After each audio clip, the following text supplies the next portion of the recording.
She saved a Marine's life thinking it was the right thing to do. But the next day, everything she thought she knew about kindness, loyalty, and the world would change forever. Before we begin, drop your city in the comments and hit subscribe if you believe the smallest act can change a life. The rain fell hard that night, drumming on the cracked pavement outside St. Mary's Hospital, washing the streets in shimmering sheets of yellow from the streetlights. Inside, the world was a chorus of muffled cries, the squeak of rubber soles on linoleum, and the constant beep of machines measuring the fragile line between life and death. Aaliyah Jackson moved quickly, her scrubs damp at the hem, her hair tucked under a plain blue cap, eyes alert, calm but tired. She had worked 12 hours already, but her shift wasn't over. It rarely ever was. Outside the emergency doors, ambulance lights painted the wet ground red as the doors slammed open, the cold wind rushing in along with the paramedics. On the stretcher was a young man, blood soaking through the shredded fabric of his uniform, dirt and gravel stuck to his boots, his breathing ragged. Marine, one paramedic shouted. Found collapsed near the bus station. Multiple stab wounds, possible internal bleeding. Aaliyah's heart clenched as she moved closer, taking in the short buzzcat, the trembling hands clutching at the gurney's rails, the dog tags that swung with every bump, catching the harsh fluorescent light. They read Ethan Brooks. As they wheeled him down the hall. His eyes met hers, dark, frightened, pleading, and she felt the weight of his fear sink into her bones. He tried to speak, but blood bubbled at the corner of his mouth. Easy, easy, she whispered, pressing gauze against the wound on his side as they hurried to Trauma Bay 3. His hand shot out, gripping her wrist with surprising strength. Don't let them get it. He gasped before he lost consciousness, his hand falling limp against the rail. Aaliyah's breath caught as she looked down, noticing for the first time a small, dirt-streaked envelope tucked beneath. His jacket secured with a strip of medical tape that was now soaked with blood. She didn't touch it. She didn't ask questions. She just pressed harder on the gauze as they wheeled him into the trauma room, the doors swinging shut behind them with a heavy thud that echoed in her chest on inside. Chaos erupted around her as the trauma team moved into action. Dr. Patel, the lead doctor, shouted orders while nurses scrambled for 4 lines, blood bags, and intubation tools. Aaliyah's hands moved automatically, her mind focusing on keeping Ethan alive, her body blocking out the exhaustion, the fear, the questions that clawed at the edges of her thoughts. She glanced at his face as they worked, the pale skin, the clenched jaw, the flicker of pain that crossed his features even in unconsciousness.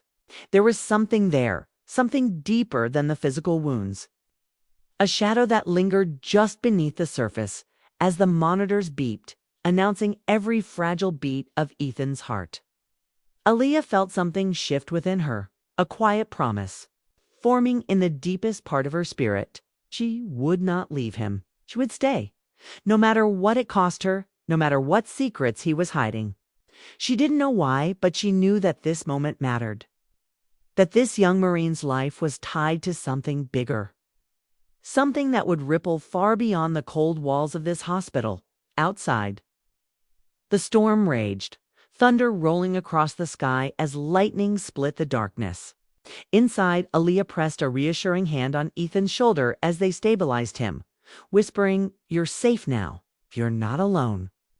She didn't know that in less than 24 hours, the world would try to punish her for those words, for that kindness, for the promise she made to a stranger in a uniform soaked with rain and blood. Aaliyah Jackson's mornings always began before dawn, in that blue hour when the world was quiet, and the air felt heavy with the promise of another long day.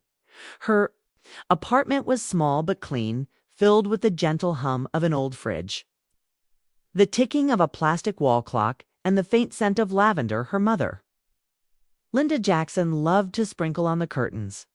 Linda sat in her chair by the window, wrapped in a faded quilt, humming softly as she looked out into the darkness, waiting for the sky to lighten. Her hair, once black as night, was now streaked with silver, and her hands trembled when she reached for her tea. But her eyes, warm and deep brown like Aaliyah's, held a strength that refused to die even when her body had begun to betray her. "Mama, you didn't sleep again?" Aaliyah asked quietly as she placed a cup of warm tea on the side table. "Sleep enough," Linda replied with a small smile, her eyes following Aaliyah as she moved around the tiny kitchen, preparing a quick breakfast of oatmeal and fruit that they would share before Aaliyah left for another 12-hour shift. "Just like to watch the sunrise. Reminds me that God's still working, even when we're tired." Aaliyah paused, looking at her mother with a softness that only appeared in these quiet moments before the world demanded she be strong, calm, and invisible. She nodded, swallowing the lump in her throat as she sat down, spooning oatmeal into a small bowl for her mother before taking a bite of her own. The warmth did little to ease the ache of exhaustion that settled deep in her bones, the ache that came from double shifts and overtime. From the weight of bills that piled up on the kitchen counter, from the medications her mother needed, that Medicaid didn't always cover, from the rent that seemed to climb a few dollars higher every few months. As she packed her lunch, a simple sandwich, an apple, a bottle of water, Aaliyah checked her phone. The screen cracked from a fall last week. A text from her coworker popped up, reminding her of the staff meeting at the end of the shift. A meeting she knew would be filled with complaints about budget cuts, short staffing, and new protocols that would make their already heavy jobs heavier. "I'll be back by 9, Mama," Aaliyah said as she grabbed her bag, pressing a gentle kiss to Linda's forehead. "Be safe, baby," Linda whispered, her hand lingering on Aaliyah's wrist. "And remember, the Lord sees everything you do. Let them take your light." Aaliyah smiled, but it didn't reach her tired eyes. She knew what her mother meant, but sometimes it was hard to keep the light alive when the world demanded so much so quickly. Without ever pausing to see the person behind the uniform, the bus ride to St. Mary's was long and slow, filled with the morning shuffle of workers, school children, and the quiet, hollow-eyed silence of those who had worked through the night. Aaliyah found her usual seat near the window, resting her head against the cool glass as the city moved past in blurs of gray and blue. She closed her eyes for a moment, letting the vibrations of the bus lull her into a half-sleep. Her mind drifting to the young Marine from the night before, Than Brooks, his eyes filled with fear. The envelope hidden beneath his jacket, his whispered plea that she didn't understand. Don't let them get it. What was it? What was he so afraid of losing that he would utter those words with blood bubbling at his lips, fear etched into every line of his pale face? She hadn't asked questions. It wasn't her place. Her job was to keep him alive, to hold his hand when he was alone, to reassure him when he woke up terrified. But something about his eyes, the way they locked onto hers, the desperate grip of his hand on her wrist, stayed with her. Arriving at the hospital, Aaliyah changed into her scrubs, pinning her badge to her chest, tying her hair back tightly, forcing her tiredness into the corners of her mind where it couldn't interfere with the work she needed to do. St. Mary's was already alive with noise and movement, the beeping of monitors, the low murmur of doctors discussing charts, the sharp cries of children in the pediatric wing, the solemn silence in the oncology unit. She passed by the nurses' station, offering tired smiles to her coworkers, who nodded back with the same exhaustion reflected in their eyes. They were a quiet army moving through the hospital with practiced efficiency, carrying the weight of lives in their hands, fighting battles that few outside those sterile halls would ever see or understand. As she checked the patient board, she saw Ethan Brooks' name listed under trauma recovery. She paused, her fingers hovering over the chart before she quickly moved on to her assigned patients. There was work to do, people to care for, lives to protect. But in the back of her mind, Ethan's eyes followed her, reminding her of the promise she had made when she whispered, "You're not alone."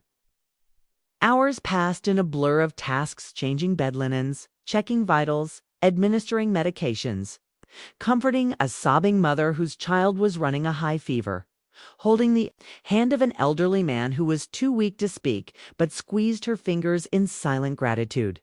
Each interaction chipped away at the heaviness in her chest, reminding her why she did this work, why she chose to stand in these halls despite the low pay, the long hours, and the unspoken prejudice that sometimes slipped through in the form of a patient asking for someone else or a coworker questioning her competence with a subtle tone that stung more than outright insults.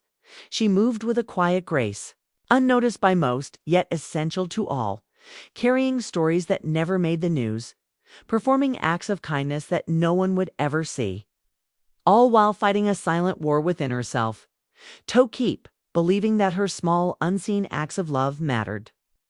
And in the quiet moments when the chaos of the ward settled, she found herself glancing toward the trauma recovery wing, wondering if Ethan Brooks was awake, if he remembered her face, if he still carried the fear that made him clutch that envelope. With such desperation, she didn't know that her life was about to change. That the promise she made in that trauma bay would lead to a battle that would test everything she believed about kindness, justice, and her place in a world that often punished those who dared to care. The morning sun filtered through the blinds of the trauma recovery room, casting pale lines of gold across the thin hospital blanket that covered Ethan Brooks. Machines beeped softly around him, measuring every breath, every beat, reminding him of how close he had come to slipping away. His eyes fluttered open, blinking against the sharp scent of antiseptic, the cold air against his bruised skin, the pain that throbbed with every movement. Aaliyah entered the room quietly, holding a fresh forebag and a chart tucked under her arm. She paused by the door, studying his face for a moment. The fear she had seen in him last night still lingered, a shadow behind his dark eyes. But there was also confusion, a flicker of relief as he recognized her. "Good morning, Maureen," she said softly, her voice a gentle comfort in the sterile room. Ethan tried to smile, but it faltered under the weight of pain. "You stayed?" he whispered, his voice hoarse, every word an effort. "I said you weren't alone, didn't I?" She replied, carefully adjusting the tubes, checking the monitor beside him. She could feel his eyes on her, searching, weighing, whether to speak or to keep the walls up around whatever fear he was carrying. For a moment, the room fell silent. The outside world reduced to the quiet beep of the monitor, the rustle of sheets, the soft sigh of the air vent. Then Ethan shifted, wincing, and looked at her with an intensity that made her pause. "You saw it, didn't you?" he asked, his voice barely above a whisper. Aaliyah froze, her hand tightening around the edge of the bed rail. She knew what he meant, but she didn't respond immediately, unsure if acknowledging it would bring danger to her or to him. "The envelope," Ethan continued, his eyes darting toward the small cabinet by the bed, where his personal belongings had been placed in a clear hospital bag. "Did anyone else see it?" "I didn't touch it," Aaliyah replied, her voice calm but firm. "I don't know what it is, and I don't need to know. My job was to keep you alive, and that's what I did." Ethan's eyes closed, a pained expression crossing his face as he let out a slow breath. "It's not that simple," he said, his fingers twisting in the blanket. "There are people looking for it. I was trying to get it to someone who could stop them, but they found me first." Aaliyah felt a chill crawl up her spine, but she didn't let it show on her face. She glanced at the door, ensuring they were still alone, before leaning closer. "Are you in danger here, Ethan? Do we need to call someone to protect you?" "No, police," he said quickly, panic flashing in his eyes. "Please, they're everywhere. I don't know who I can trust." His words settled heavily between them, the quiet room suddenly feeling smaller, the air thicker. Aaliyah straightened, her mind racing, but she kept her voice steady. "Rest now. We'll figure it out later. You're safe for now." Ethan's eyes softened, gratitude mixing with fear. "Thank you," he whispered. Later that afternoon, as Aaliyah was charting patient notes, she felt a presence beside her.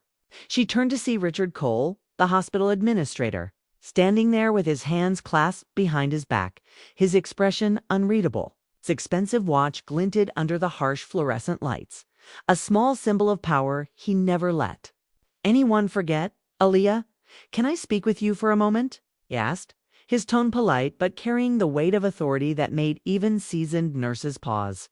She nodded, following him into the small office near the nurses' station. The blinds were partially closed, the slats casting sharp lines across the cluttered desk. Richard sat down, gesturing for her to do the same. I've received some inquiries from outside agencies regarding a patient you admitted last night, he began, sliding a file across the desk toward her. A Marine named Ethan Brooks. Aaliyah felt her heart beat faster, but she kept her face calm. What about him? Richard opened the file, revealing printed emails and notes, though the text was too small for her to read. It seems there was an item found on him when he arrived. An envelope. It's gone missing. Her breath caught, but she kept her voice steady. I saw the envelope when he came in, but I didn't take it. My focus was on stabilizing him. Richard's cold blue eyes locked onto hers. That's what I assumed, but there are questions. And when there are questions, there are liabilities. Aaliyah felt the weight of his words pressing down on her, the unspoken threat hanging in the air like a storm cloud. I have nothing to hide, she said quietly. I hope that's true, Richard replied, leaning back in his chair. Because I need to know I can trust my staff, especially when outside agencies start poking around. This hospital can't afford bad press, Aaliyah. She stood up, her eyes meeting his without flinching. I've always done my job with integrity, Mr. Cole. That won't change. As she walked out of the office, she felt the tension in her shoulders, the fear that whispered at the edges of her thoughts, warning her that this was not over. She glanced back once, seeing Richard still watching her, his expression unreadable, a small, cold smile on his lips. That evening, as the sky darkened and the city lights flickered to life outside the hospital windows, Aaliyah found herself standing outside Ethan's room again. She watched him as he slept, the lines of pain and fear softening under the glow of the bedside lamp. She wondered what secrets he was carrying, what dangers he was hiding from, and why a simple envelope could bring so much fear into the eyes of a soldier who had likely seen more horrors than she could imagine.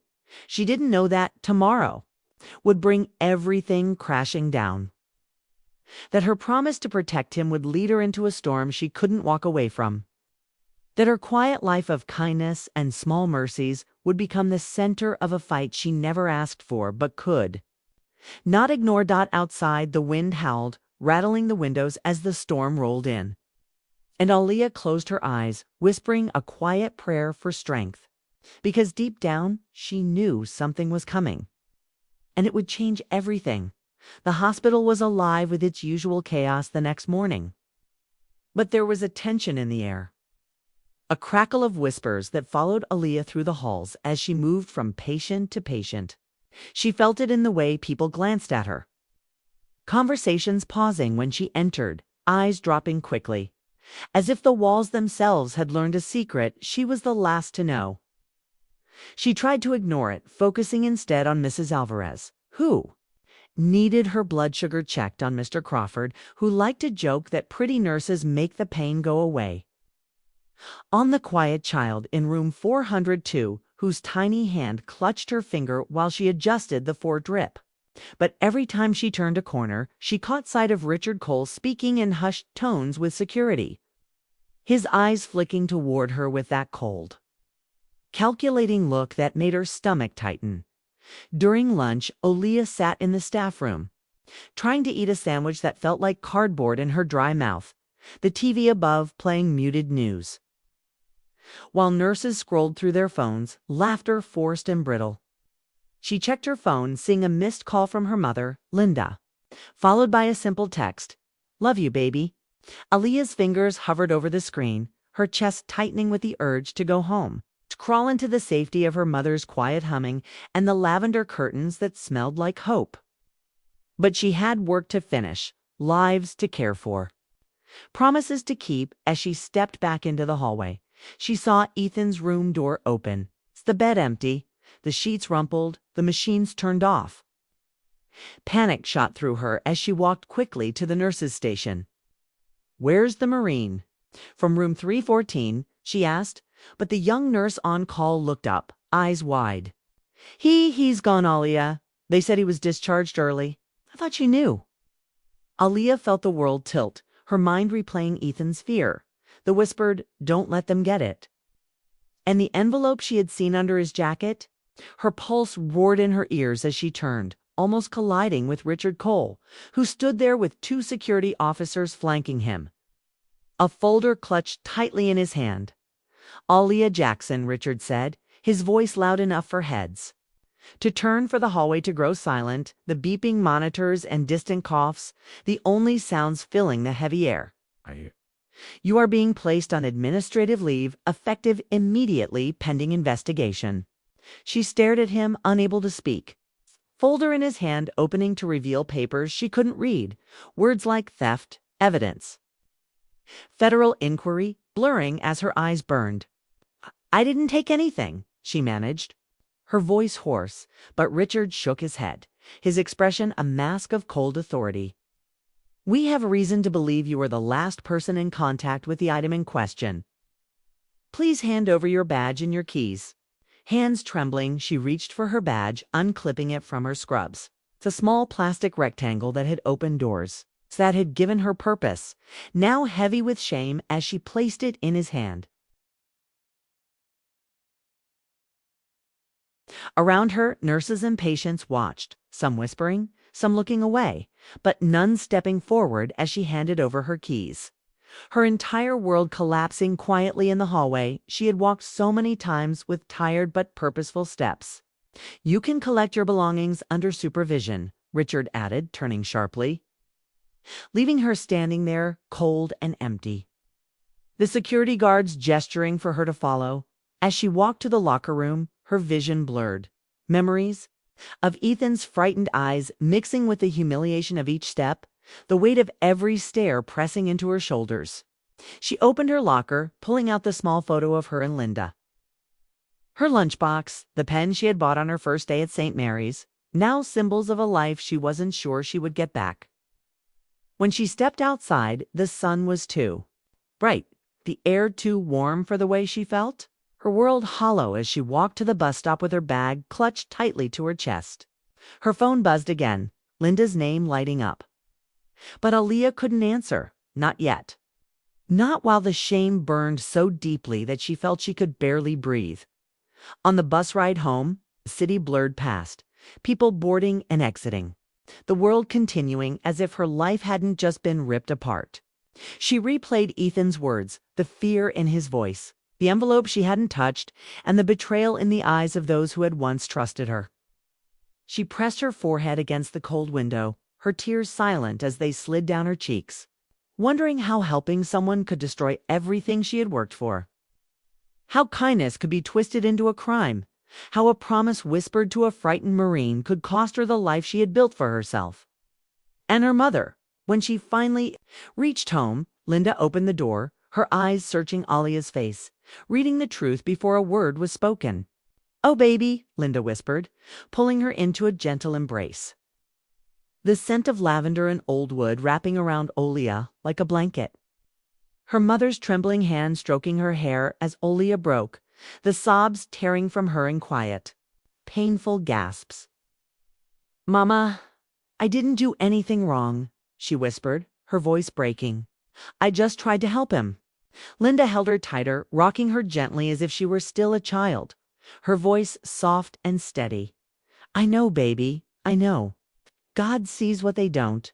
You hold on, Aaliyah, you hold on." And in that small apartment, with the curtains swaying, in the breeze and the city alive beyond their thin walls, Aaliyah felt the weight of the world pressing down on her. But also the quiet strength of her mother's faith. A small flicker of hope that refused to go out even in the darkest storm. Aaliyah sat on the edge of her bed that night. The small apartment silent except for the hum of the refrigerator and the soft rasp of her mother's breathing from the living room where Linda had fallen asleep praying for her daughter. Aaliyah's eyes were swollen, her body aching with the exhaustion of humiliation and fear. her mind replaying every moment at the hospital. Richard's cold eyes, the accusing whispers, the sharp click of her badge being taken, the stares of coworkers who once trusted her. She clenched her fists in her lap, whispering to herself that she did nothing wrong, that helping someone should never lead to ruin, that God saw what others could not. Her phone lay on the nightstand, dark and silent, until it buzzed violently, startling her in the dark. She picked it up, her heart thundering when she saw an unknown number, her thumb hovering before she answered. "Hello," she whispered. The line crackled before a voice, weak but familiar, spoke Aaliyah. "It's Ethan." She sat up, her breath caught in her throat, the memory of his terrified eyes and whispered plea flooding back. "Ethan, where are you? Are you safe?" she asked, her voice trembling. "I'm close. I didn't know where else to go. I need your help," he said, each word strained, each breath labored. Before she could answer, there was a knock at her door, soft but urgent. Her pulse roared in her ears as she crossed the room, peering through the peephole to see Ethan standing in the hallway. His uniform replaced by a gray hoodie, his arm in a sling, his face pale, eyes scanning the hallway nervously. She opened the door, pulling him inside quickly, locking it behind him. Ethan collapsed into the chair near the window, wincing in pain, clutching something close to his chest, a small, dirt-stained envelope. The same one she had seen taped to his uniform when he first arrived at the hospital. "They're looking for this," he said, his voice breaking. "They think I stole government files, but it's not what they think. It's proof of what they did to my unit. The experiments, the cover-ups. They tried to kill me when I tried to send it to a reporter. I didn't know who to trust, but you didn't leave me." Aaliyah felt the room spin, the weight of what he was saying pressing into her chest, but she forced herself to remain calm, to steady him as she knelt in front of him. "Ethan, you need to take this to someone who can help. We need to get you to safety," she said, but Ethan shook his head, tears pooling in his eyes. "I can't run anymore. I don't want to run. I want the truth to come out." Aaliyah took a deep breath, standing to grab a glass of water for him, her mind racing. "Then we'll get it to the right people. We'll clear your name. We'll clear mine." As the first rays of dawn began to touch the curtains, there was another knock at the door, firmer this time. Aaliyah froze, fear gripping her as she moved cautiously to the door. But before she could speak, a woman's voice called softly, "Aaliyah, it's Jasmine Lee. I'm a reporter. Please, I just want to talk." Aaliyah opened the door slightly, to see Jasmine, a young black reporter with sharp, kind eyes, holding a small recording device and a notebook. "I heard what happened at St. Mary's. I want to hear your side." "The community needs to hear your story," Jasmine said. Aaliyah hesitated, glancing back at Ethan, who nodded weakly. She stepped aside, letting Jasmine enter. Closing the door behind her, Jasmine sat with them in the small kitchen as Linda, now awake, offered her tea, her tired eyes watching every move protectively. Ethan explained everything, how his unit was exposed to chemical testing without consent, how he had evidence that could expose those responsible, how they tried to kill him when he threatened to leak it. Jasmine's eyes widened, her pen moving furiously as she took notes. "If we go public, they will come after us," Jasmine warned. Aaliyah lifted her chin, her fear replaced with quiet strength. "They've already taken everything from me. I won't let them take the truth, too." That afternoon, Jasmine published the story online, including Ethan's testimony and evidence, along with Aaliyah's story of being fired for helping him. It spread like wildfire, the community rallying around her, demanding justice, flooding the hospital's social media pages with messages of support, calling for Richard Cole's resignation. Outside their apartment, neighbors gathered with signs reading, "We stand with Aaliyah," their voices rising in chants of support. The quiet block alive with a unity Aaliyah had never seen before. Within 24 hours, the hospital released a statement clearing Aaliyah of wrongdoing, reinstating her position with public apologies, but it was too late to erase the pain they had caused her. Richard Cole was placed on leave, his role in the incident under investigation as the hospital board scrambled to save face. Ethan was taken into protective custody by federal agents who, under public pressure, promised to investigate the allegations he had risked his life to reveal.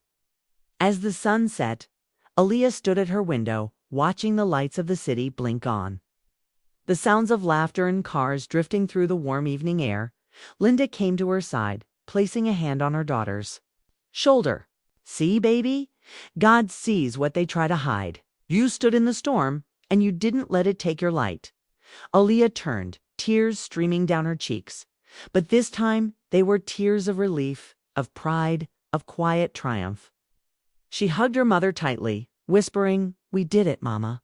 We did it." Across the room, Jasmine packed her notebook, giving Aaliyah a nod of respect, while Ethan, now safe, gave her a tired but grateful smile. "You saved me, Aaliyah. You saved more people than you'll ever know." Aaliyah shook her head softly, her voice steady. "No, Ethan, we saved each other." That night, as the city slept, Aaliyah lay in bed, staring at the ceiling.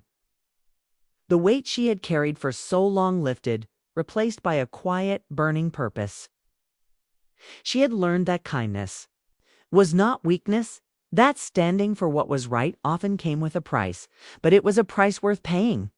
And as she closed her eyes, drifting into the first peaceful sleep she had felt in days, her mother's words echoed softly in her mind. "Don't let them take your light." Aaliyah knew now that they never would, because sometimes the smallest act of love, a hand on a frightened Marine's shoulder, a promise whispered in a sterile hospital room, could rewrite someone's whole story. And sometimes it could change the world.